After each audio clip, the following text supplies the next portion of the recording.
Assalomu alaykum. Men ismim Nigora. Men hech qanday TikTokchi yoki bloger emasman. Men shifokor bo'laman deb 7 yil tashmida o'qiganman. Hozir ko'cha tozalayapman. Mana hamkasblarim.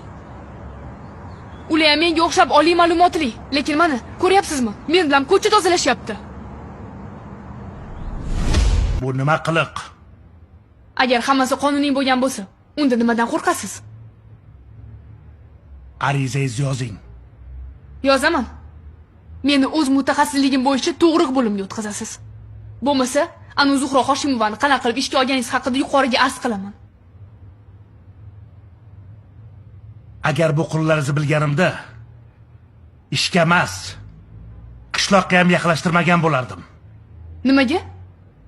Haqiqatni talab qilayotganim uchunmi? Yoki uni ko'rsatayotganim uchunmi? Yoki yosh kadr bo'lganim uchunmi? Agar ishni men berdim deb o'ylayotgan bo'lsangiz, juda adashasiz. Ishni siz emas, davlat beradi.